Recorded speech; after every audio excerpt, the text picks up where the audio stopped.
power factor on the AC side will be equal to cos of firing angle on DC side. So cos phi should be equal to cos alpha, right? And power is obviously is a function on DC side is a function of alpha, because voltage is the function of alpha, and AC side is a function of phi. Now you see, when obviously alpha is more than 90 degree, then the cos alpha become negative. That means voltage developed on the DC side will be negative. Actually, that means the power will not be supplied from the converter, but power will be consumed by the converter. So converter will act as an inverter in that case. You know that when firing angle is more than 90 degree, then that converter acts as an inverter instead of rectifier. So now we can see that AC power or DC power are same. So AC side is this one, 3 Vp Ip cos phi, or 3 Vp Ip cos alpha, because cos phi equal to cos alpha. Similarly for the AC side, for the reactive power, I shall not give any more entry. So if alpha equal to 0, then obviously power is maximum. In that case, reactive power is 0. So that is the ideal condition. So when alpha equal to 90 degree, then there is no active power. The reactive power will be maximum. So no power will be transferred through the link. When alpha is greater than 90 degree, that means P become negative. P become negative means instead of load, it is becoming generation. So it is as an DC generation, or DC load or AC generation. So it is as if the inverter. So converter will act as an inverter. So these are the different operating condition. And alpha equal to 180 degree, it will be minus P max, so that inverter will generate maximum power. So converter can be configured as rectifier or inverter, and we can change the power flow. So here in the station 1,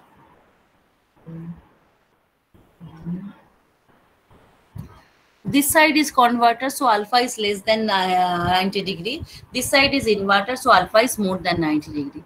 Just in case of reversal of power flow, in this inverter side, alpha will made within 90 degree. On converter side, alpha will made less than 90 degree.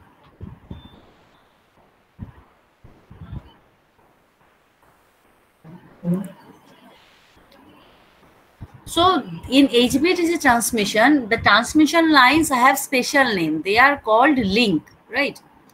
HVDC transmission system, transmission lines are called linked. I shall not give any more entry.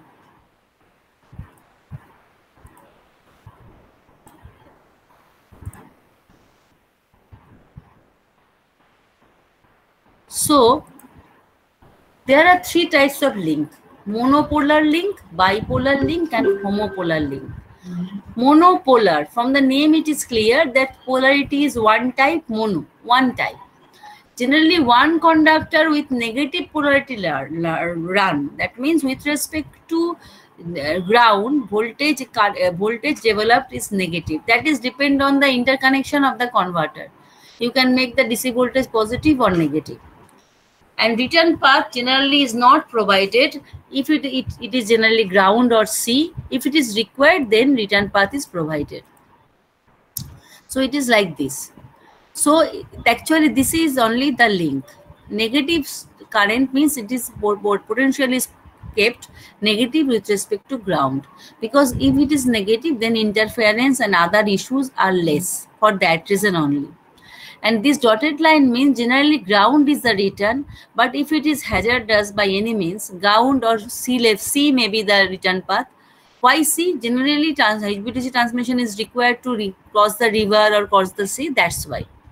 So otherwise there may be metallic return, metal return means conductor return may be provided. But if we can serve the purpose with ground return or C return, then obviously cost of conductor will be saved for that reason.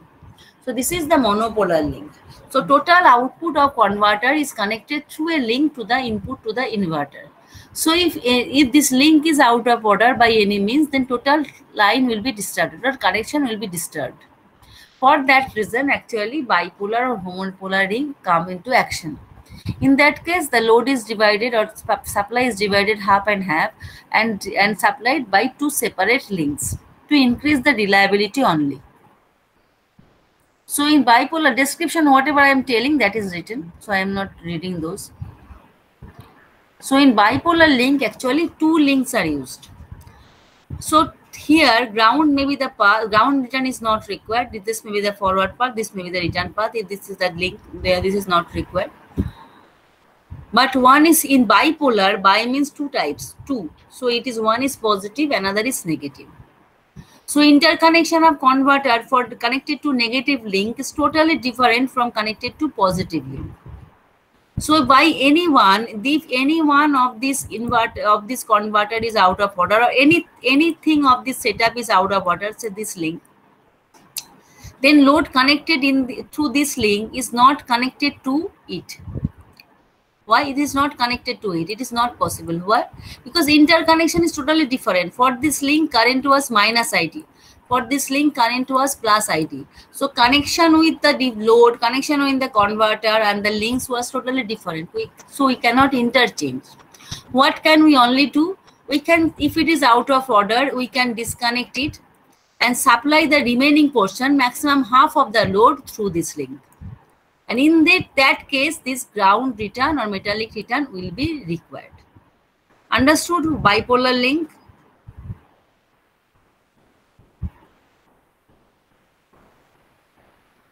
Yes.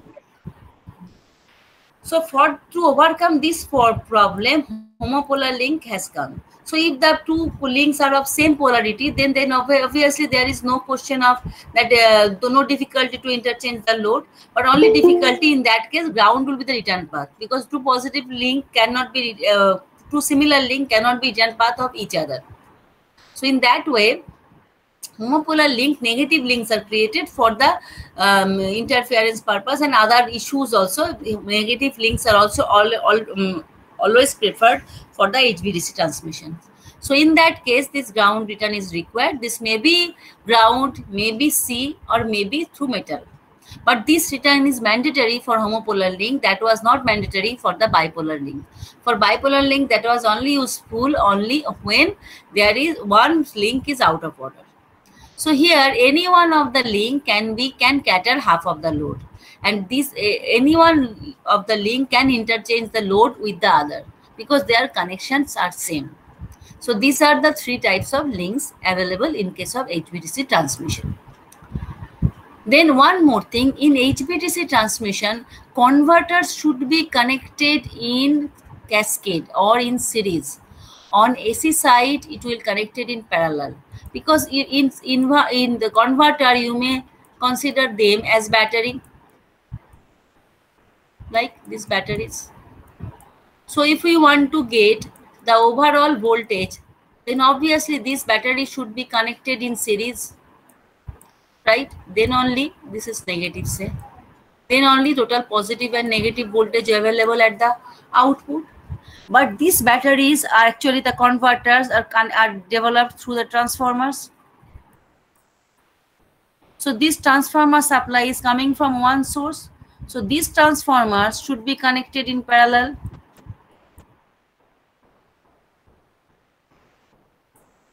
In this way. Have you understood my point?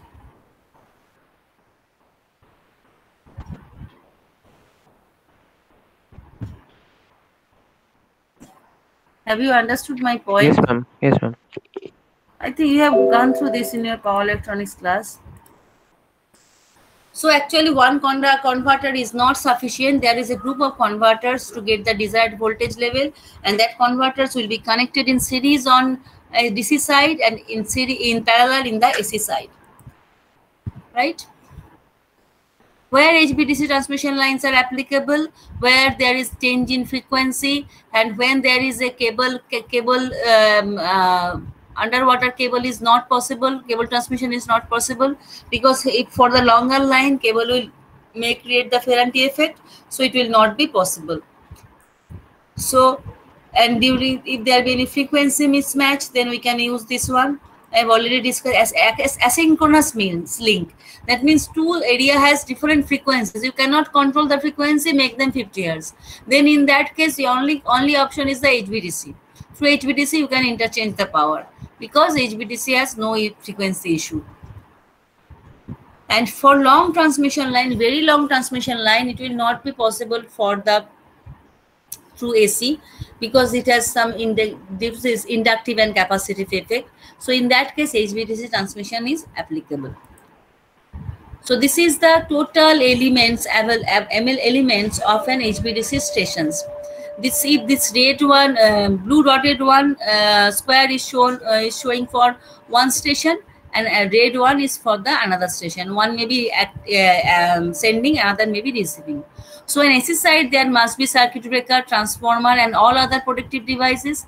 Along with that, on AC side, that there must be a reactive power source for the reactive power compensation, and filter to eliminate harmonics, because you know any power electronic, any switching device will generate harmonics. So at the entry level there should not be any harmonics. So to eliminate that, at the entry level there is the AC filter. Similarly, at the output side, this DC output may be contaminated with ripple and the harmonics. To eliminate them, there is DC filters. Here the major components are shown. Along with that, other components are also there.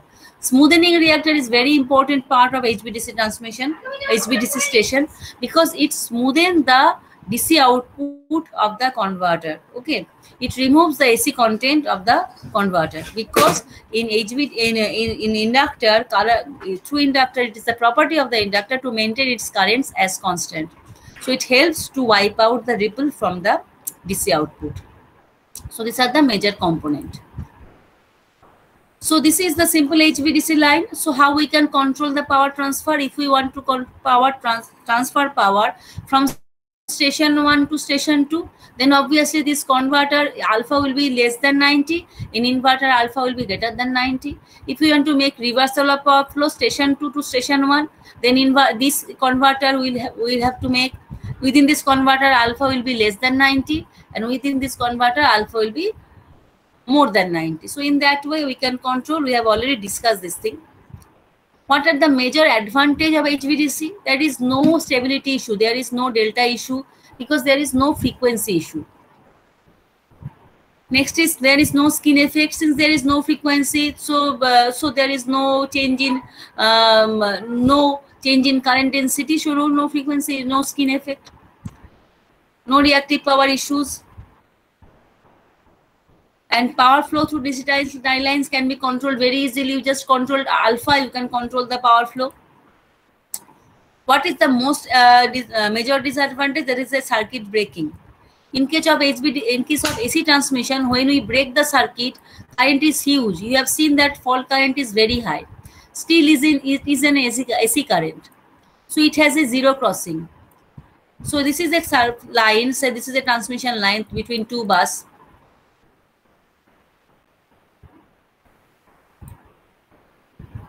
So between two buses there is a transmission line. There is a fault within it. Through it current is flowing. Current is obviously high. So this is the fault current, IF. Still it has a zero crossing.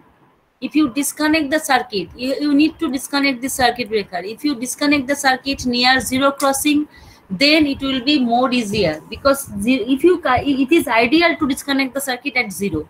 Then at that moment there is no load in the circuit, but that is a moment. You cannot break a circuit with a mechanical device at a moment, but you can disconnect the circuit nearby to that, so it will be easier for AC current.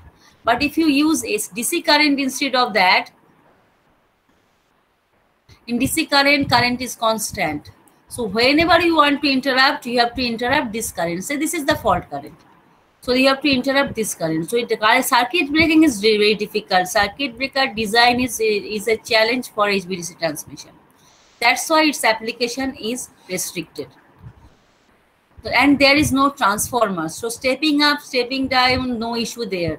Whatever you can do, that you have to do by series combination of converters. Cost of terminal stations are very high, because there are so many equipments, costly equipments. Obviously cost will be higher as compared to the HVAC. And harmonics are there. Harmonics are actually very much unwanted thing in power transmission system, because harmonics mean, harmonics means actually currents are generated at other frequencies than rather than the power frequencies. So higher order frequency currents will flow through the power transmission line. That will not be useful by the all loads, and that will create additional I square R loss in the system. So it is always unwanted. At the same time, when they at a higher frequency level, capacitor, the reactance of capacitors will be lesser. Capacitive reactance is 1 by omega c, inversely proportional to frequency. So if the frequency is going higher, then the capacitive reactance will go lower. So it can create resonance at some harmonic frequency. So always harmonics are restricted in power transmission line. So if there be an HVDC transmission, then its harmonic contamination must be restricted. These are some HVDC system in power in India. There are some more in nowadays. If you search the net, you can get it. Only this information is given to make you give you an idea how many types of high HVDC power transmission system are there in India. Sometimes it is asked to give some name. At least you say name this Rehan Delia HVDC system. Okay. So that's all for HVDC system. Let us switch over to the load flow study.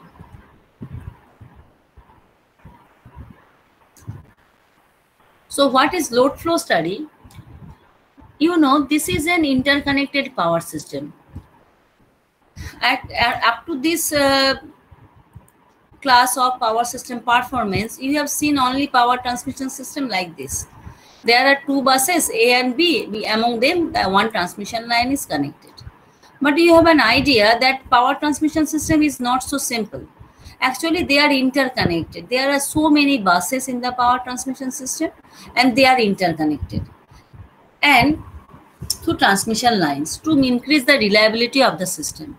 Here the system shown all are transmission system.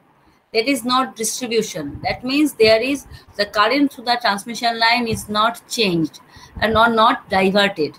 Okay, and voltage level is high.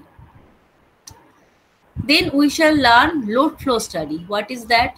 Say, you know, for this is one interconnected power system. I hope you have some idea of bus. Bus means actually a node in a power system, in a circuit theory.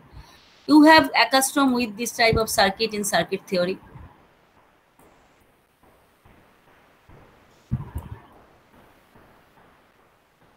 Like this. So this is one node here, right? These nodes are same. Say make a resistance here, then this will be another node. So there are two nodes here. What happened in node? In node, current enter and go out, right? Then what is actually happening at the node? At node, some power is given. Here it is AC, so some power is coming and some power is going out from here. So node is nothing but a point where power transfer takes place. That thing also happen at any terminal where load is connected, generator is connected. Say for this bus A1. Nodes are generally shown by some number and circle it. So it bus A1, there is a generator, there are two transmission line, no load is there. Okay. So here generator is supplying some power and it is going outside through these transmission lines. So actually here it is nothing but a node. But at one point you cannot show this type of interconnection. So that node actually, one node in circuit theory is make a line in power system. But the thing are same. This power system, this bus means actually a node in circuit theory. The name is bus. Now there is no 1, 2, 3, 4 bus in actual power system. So this may be BTPS, Bandel Thermal Power Station. So if you see any practical data, you will see it as BTPS. But in load flow study, we need computer programming. Then you cannot identify one point as BTPS. It is better to identify it by some numbering. That's why numbering has come. So for buses, numbering are there. Now, these numberings are totally arbitrary. What you give, that is your choice. If you give the number for the buses, say this is BTPS, say this is say Kolkata K. Then in between BTPS and Kolkata, there is a transmission line, this one. So this actually line 1, 2 is connecting BTPS and Kolkata. So there is no need to give separate number to the line. You can give this line number as 1. So line number 1 is nothing but line connected between bus 1 and bus 2. So you can write line 1 or line 1, 2. Line 1, 2 means line connected between bus 1 and bus 2.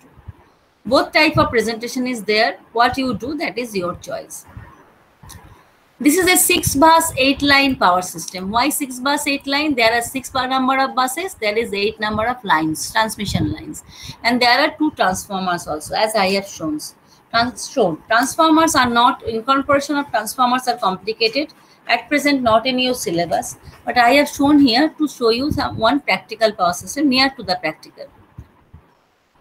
Now let us come to the point. So for this power transmission system, say you want to connect this. You know you have some generation, this one and this one, and these loads. Say loads, you know, this is say 30 kilowatt. I'm writing K only, 30 kilowatt. Say this is 20 kilowatt. For example, I am assuming only the active load. There will be reactive load also. Say this is 10, for example. And this is say 10. Then how much is the total load?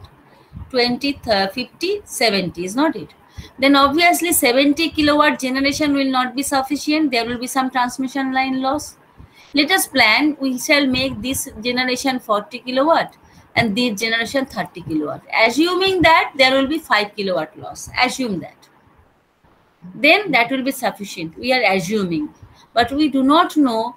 This is the planning stage. We know these are the load demand at different area by study, and this will be these are the generation we are planning. Power system engineers or power system operators. Then will it be feasible? We are assuming that load will be generated. The loss will be 5 megawatt. Will it be so, or more than that? That we shall not measure after connecting all these devices, after purchasing all those, installing all those. Obviously, we shall make some calculation and check whether this loss is bearable or not. Then only we shall go for installation or planning of this. Otherwise, not. So at first, load flow analysis is done during planning only. At first planning, load flow by load flow analysis, we must check whether what we are planning that is be feasible theoretically or not. Obviously, when we shall implement it practically, some straight thing will come. But at first, we must confirm it theoretically. Then we shall go for its implementation. So that is the load flow study. Why load flow? Why this term load flow? Actually, you are planning this generation 30 kilowatt, 45 kilowatt, and these loads you know. Then some power will flow through the transmission line. I do not know where in which direction power will flow. I am giving some arbitrary direction right now. So when current is flowing through the line 1, 2, some power is also flowing, P plus JQ, right? In that way, through all lines power will flow. There will be some I square R loss. I square R plus J I square X loss will be there. So actually, what are the line flows? So load flow terms comes from the term line flows.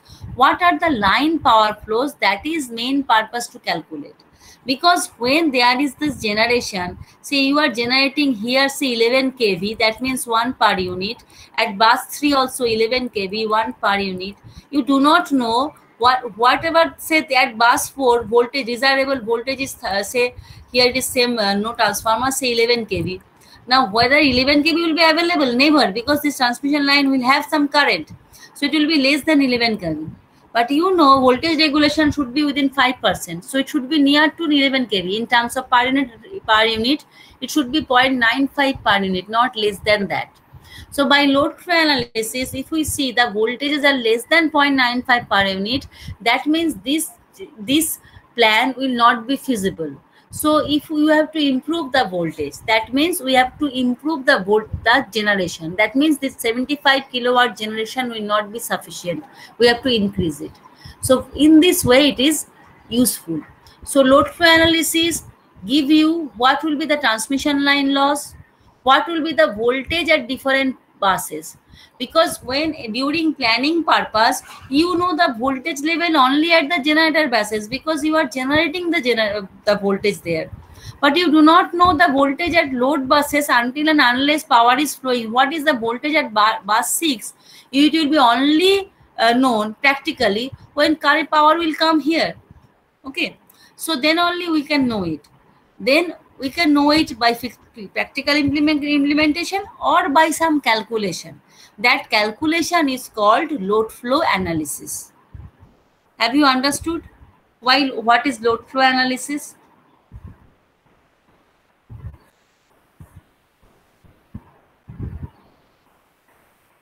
Yes.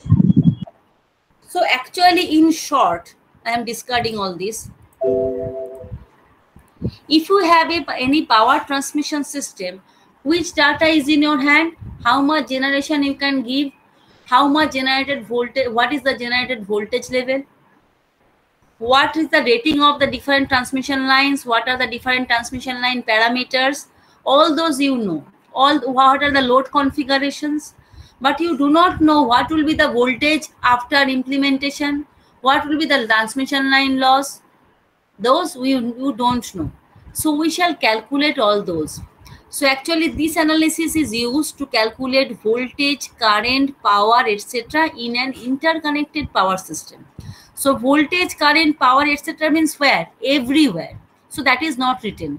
Voltage, current, power at every possible point, it will help to calculate, so that we can make sure that whether this implementation will be applicable or not. Now you may say all the power system now is in operation, then why we shall learn the load flow? Because there is no planning stage. That planning is always there. Say there is a new generation. You want to connect this line, this system through this generation, through bus 1. Then the system will be stable. All the power will be feasible or not. Or it would be better if you connect it to 3. Only your money permits only one connectivity, either 1 to new generation or 3 to new generation. Then which one will you opt? That you can learn, you can analyze, you can get that you can analyze using the load flow analysis. Load flow analysis is also called load flow study. By some means, due to some maintenance purpose, for some time you have to disconnect this line 3.5. If you disconnect this line, then the existing system, the new system without this line can survive or not, whether the voltage level within the desirable value or not. Those things also we decide using load flow analysis. So load flow analysis is required every time. And all the things we are doing at the not under faulty condition, under normal condition. This has been disconnected not due to fault, due to maintenance purpose or for any reason. Fault, when we are analyzing it is for fault, then that analysis is different. That is for instantaneous. What is happening just at that fault. But after fault, when it is initially, when you are sensing that there is a fault current is this much, obviously relay will disconnect the circuit. So system will be saved from fault. But what will happen if it is saved from fault, disconnected the circuit? Because if there is a fault here, then all the power will go through this. So that will be the worst condition. So relay will take part in that case and it will disconnect the circuit. But when it will be it will disconnect the faulty part, then system will be healthy, we shall expect. But without some component, then without this component, whether the system will be stable, whether the system will be healthy or not, that will be analyzed by load flow study. Have you understood difference between fault analysis and load flow study?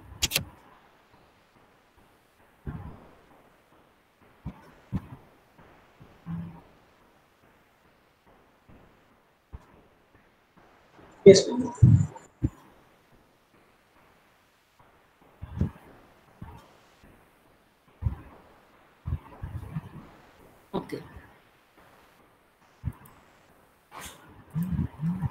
Then you see, for load flow analysis, actually several data is required.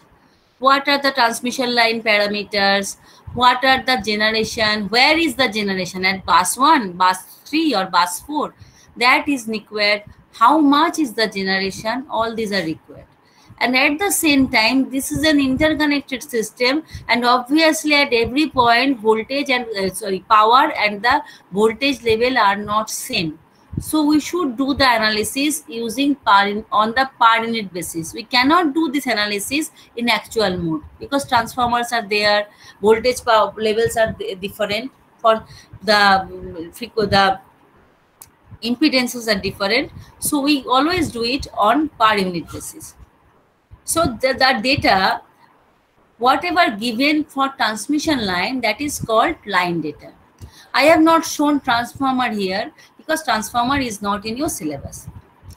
So line data, for line, what is information is required? So line 1 in between, say for this line.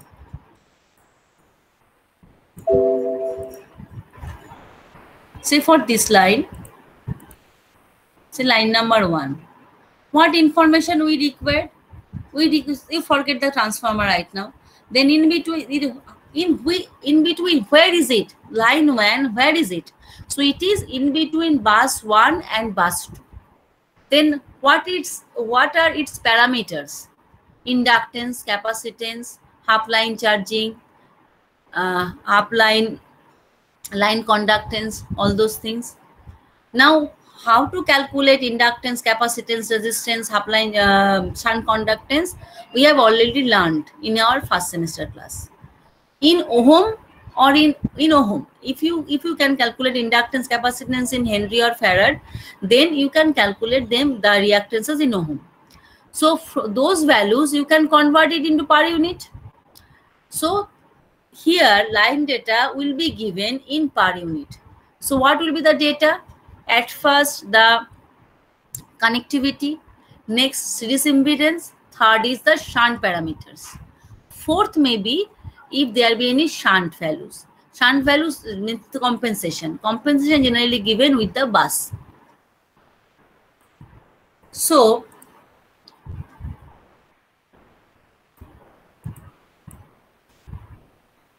the information for line data will give you the information of transmission lines. So line number from bus to bus, in between which bus? Obviously line number 1 means 1 to 2 or 2 to 1. But bus to bus, it is this writing is vague. So generally we write from bus to 2 bus. That means 1 to 2. Now you can make 2 also from bus. That is no issue here. You can write this one 2 to 1 also. Okay, there is no issue. But generally we are comfortable to say 1 2 instead of 2 1. That's why I have written in that way. That is the normal practice. Then line impedance in per unit. Then half line charging. Only J part is there. Obviously that means it is in G plus JB form. That is in admittance form. Because half line charging plus J. Capacitance, capacitive reactance is minus JXC. Is not it? But it is given plus J. So it means it is in B form. It is in admittance form.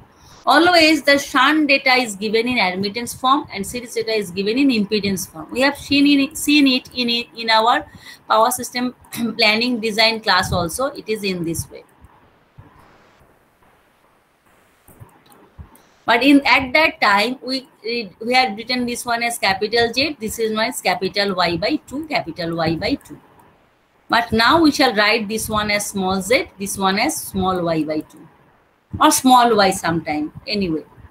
Why half line charging? Half line means this half value is given. If half is not written, then in between this presentation,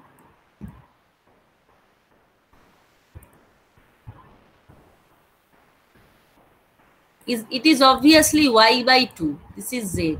If half is not written, that means total y is given. If half is written, that means y by 2 has given. Have you got my point?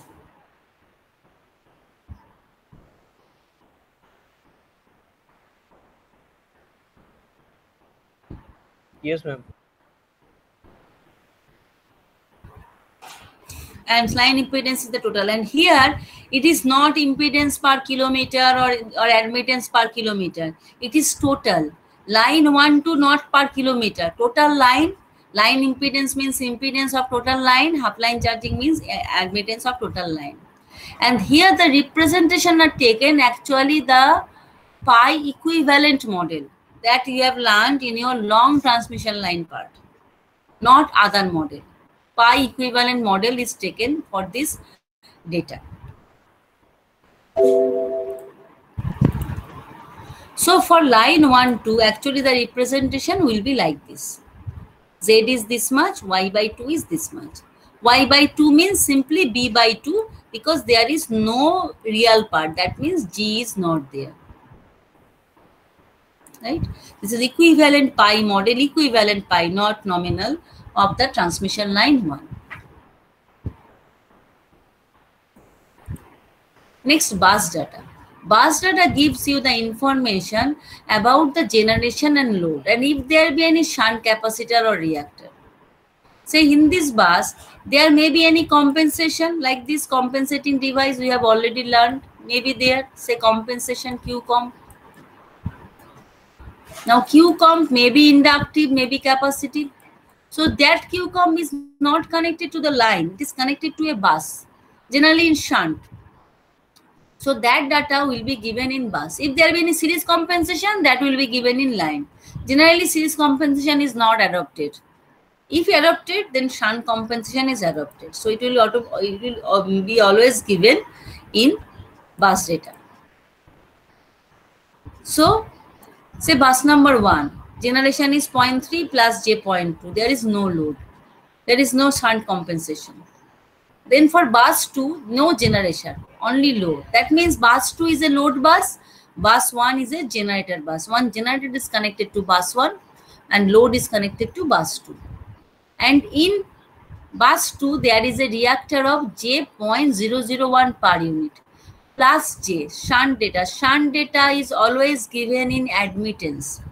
So J 0.001, well, is it capacitor or reactor? Tell me.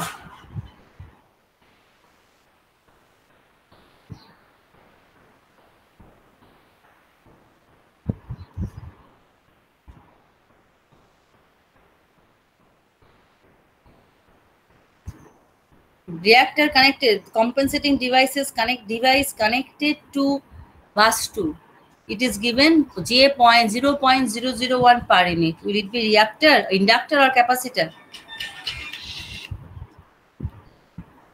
It will be capacitor because it is in admittance form. Admittance form means it is Y. Y it is plus JB, right? Plus J comes for what? XC means 1 minus JXC, right? So 1 by XC will be plus J. So that means it is capacitor. If it would be XL, then XL is plus JXL. Then admittance from plus JXL will be minus J. Then BL, the added susceptance of inductance, will be minus J by XL. Have you got my point or not?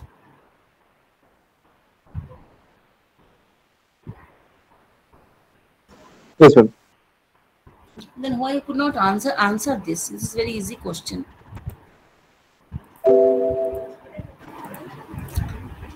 So this is the data. Now one simple example I have shown. A 4-bus 5-line system has following line data and bus data, where suffix D represent demand. Demand means load is D, and suffix G generation. G means generation. Draw the interconnected power network. Here B by 2 written. That means half line charging is given. Now you see just how will you draw? You see 4-bus 5-line. So 4-bus at first let us draw 4-bus. Let us name them 1, 2. I do not know. I am giving them name arbitrarily. 3, 4. Then from line data we shall get the interconnection. So line 1 in between 1 and 2. So this one. I am making bus thicker, right? So this is the line number 1. Then line number 2 in between 1 and 3. So 1 and 3. This one, line 2. Then line 3 is in between 1 and 4. So 1 and 4. Right? Line 4, this is 3. Line 4 is in between 2 and 3. 2 and 3. So it is like this. Then line 5 is between 3 and 4. So this one. So this is the 4 bus 5 line system. Then from bus data, we can get the generation and demand values. Then bus 1, you see bus 1, there is some generation, 1 plus 0.5. So there is generation. There is some load. So some load is there. Bus 2, only generation, 1.2 plus j.2. So some generation is there only. Bus 3, only load, 0.7, 0.5. So only load, some load is there. Bus 4, no generation, only load. So like this. So can you draw the interconnected network in this way if I give the bus data and line data? Yes, sir. So it is very easy. So it is drawn here in this way, right? So whatever bus numbering you can draw it in this way. Next is bus admittance matrix. What is that? So let us consider a 3 bus 3 line system. So these are 3 bus. So every line can be represented by its pi equivalent model. Can you see the figure clearly? Yes, sir. Yes, sir. Then you see in between line 1, 2, I have marked series impedance as small z suffix 1, 2 and half line charging as small y 1, 2, 0. 0 means half line connected to ground, right? So in this way for the all lines. Now let us concentrate on the total outgoing current at bus 1. What if we assume total outgoing current at bus 1, then bus 1, what will be the outgoing current? Current outgoing from line 1 through line 1, 2 and through line 1, 3. So net outgoing current from bus 1 is I12 plus I13. If you do not understand, you must interrupt me. It is very much important. So I12 plus I13. Now this is I12. I have marked here. So at this node, again I12 is divided into 2 parts. One is series branch, another is shunt branch, right? Similarly for I13 also. This node and bus 1 is same, but this node is different because in between them there is the impedance. Can you understand that? Yes, sir. So I12, again we can write the series part as I12 dash and shunt part as I12 double dash. Similarly, I13, the series part as I13 dash and shunt pass and I13 double dash. Now, what will be the value of I12 dash, the series current? What will be series current? I12 dash. Let you tell me first. What will be this current? If you want to calculate in terms of V1 and V2, what will be I12 dash? V1 minus V2 by Z12. Am I right? Yes, sir. Similarly, what will be I12 double dash? If I show by PPT, it will take fraction of second. It will be V1 into Y120. Am I right or wrong? Yes, sir. Okay. Similarly for the others. Then that was I have written.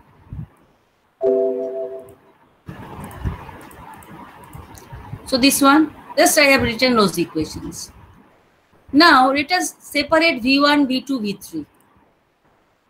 Then with V1, obviously 1 by Z12 plus Y120 plus 1 by Z13 plus Y130 will come.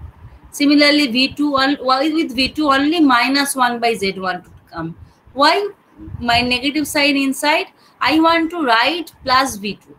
Actually, I want to relate voltage with current. You know that current equal to admittance into voltage. Similarly, voltage equal to impedance into current. If you have learned topology in network theorem, I do not know you have learned or not, then you have used the term that Y node equal to AY, AT, VN, all those things. It is similar to, very similar to that. So that's why I have written in this way. So this is I1 equal to Y into V. So if we want to write this one, this part we may write as Y, one Y. This is as one, another Y. This is as another Y. Now this is related to 1. So we can write Y1, 1. And this is relating voltage of bus 2 with current in bus 1. So we can write this one Y12. Similarly, this is voltage of bus 3 with current in Y1. So Y13. Understood my point? So in that way, we can write I11 equal to Y11 V1 plus Y12 V2 plus Y13 V3. So we are relating current, bus current with bus voltage with some admittance. That admittance values are derived from original line parameters. Understood this much? If you have any doubt, then tell me.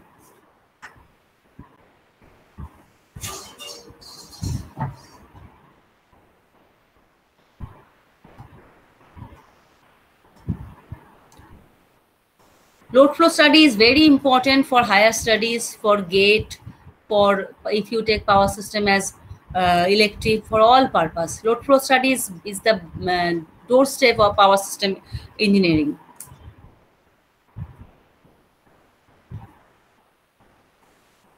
So I assume that you have no question in this part. So we have got this one. So from there we can write this one. I have already elaborated this. So I1 equal to Y11 V1, Y12 V2, Y13 V3. Similarly, we can write for bus 2. And one more thing, remember that outgoing current is always considered to be positive in load flow study. You assume here I12 dash, I shall not take as the direction here. I always assume this one outgoing current as positive. So I12 dash will always be V1 minus V2 by Z12, never V2 minus V1 by Z12. Always outgoing current will be taken as positive. Right? Similarly, I2 equal to this one. Let me explain this one. For bus 2, I2. So for bus 2 again, if this is I2, then you see for bus 2, this is bus 2. So there are two currents. One is line 2, 1. I shall not take 1, 2. When we consider bus 2, I take I2, 1. Outgoing current always, not incoming. And I2, 3. When I have considered same line current for bus 1, we have taken I12 as positive, right? So we shall take only one convention. Now, when the values will be put, then if I12 will come positive, then I21 will come automatically negative. We have no need to bother about that. For that reason, we always take one convention, outgoing current as positive. Then I21. If you see the figure, then only you can understand. I21, then it has two components, series and shunt. So series is V2 minus V1 by Z12. And shunt is V2 into Y20. Now, if you compare this one with the I1, you see in I1, this part was same, V1 minus V2 by Z12. When you are calculating I2, it is coming V2 minus V1 by Z12. But shunt branch is totally different. For bus 1, it was V1 into Y10. For bus 2, it is V2 and Y10. So these two current I12 dash total will not be equal, total current I12 will not be equal to I21. Have you understood that?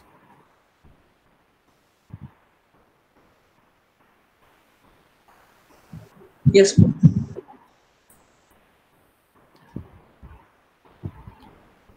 So here, in the same way, this line 2, 3, total current will be series current. If you can understand, you can now directly do that thing. For line 2, 3, there are two parts, series and shunt. We no need to denote it again. What is the series current? This point voltage by this point voltage minus this point voltage. So V2 minus V1 by Z23. Directly you can write. Shunt branch will be this one. So what is the voltage? Voltage of bus 2. So it will be V2. V2, it will not be V3, it will be V2. That is the printing error.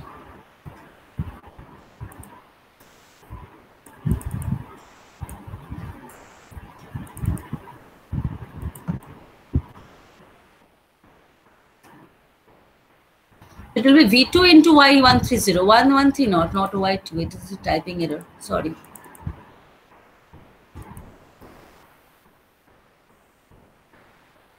So actually it will be V2 into Y230. So we can directly do it if you know the configuration. So I2 with V1, you see only the negative of the admittance of the series admittance of the line come 1 by Z12. What does it mean? Series admittance of the line, not shunt. Negative of that. In with V2, V2 is the same bus you are considering. You see sum of all of the admittances connected here.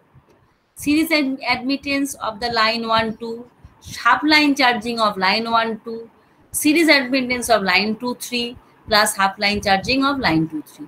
So sum of all admittance will come for V2. And for V3, negative of the series impedance of the series admittance of the line. So in this way, we can calculate all the things.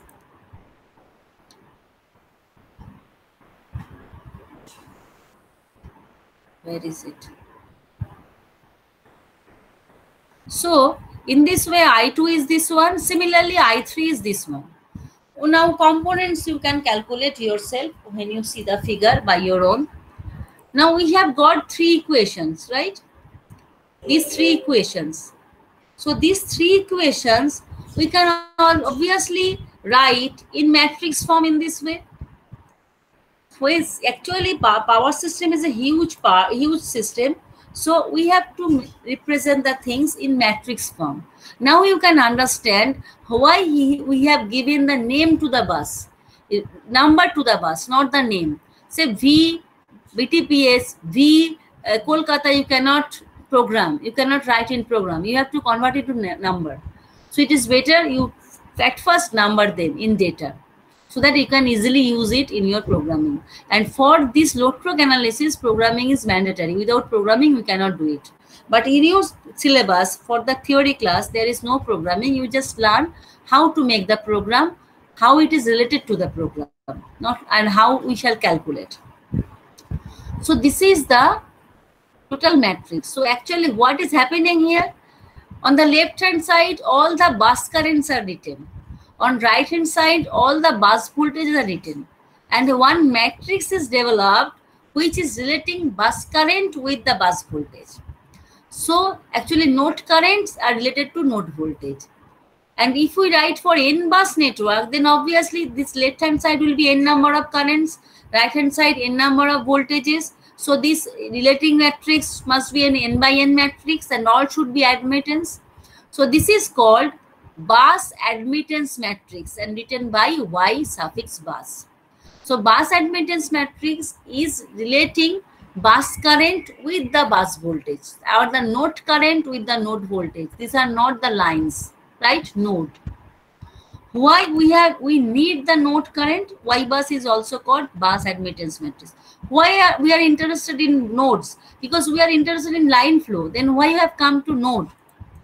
Because if you see to the first one, then here actually first was that we know the generations and load. That means we know actually the node information, bus information. From there we have to go to the line. So from this node information, if we can calculate the bus voltages from bus equations, then only we can get the line flows. So line flows are our aim, is our target. But before that, we have to know the voltages. So for that, we have to relate the node power or node current with the node voltage. That's why bus impedance matrix is required. That's why for load flow study, bus impedance matrix, without bus impedance matrix, we cannot do that one. Okay, that is the importance of bus impedance matrix. That's all for today. Have you understood what is that, this slide? Just tell me that one. Yes, ma'am. Okay, go through this and come to the next class. You must, for load flow study, you must go through the previous class note before coming to the next class. Otherwise, it will be difficult to understand. Okay, that's all for today. And if you can allot a class within 1 p.m. today or tomorrow or day after tomorrow, then inform me. Okay. Thank you. Please leave the meeting. Thank you.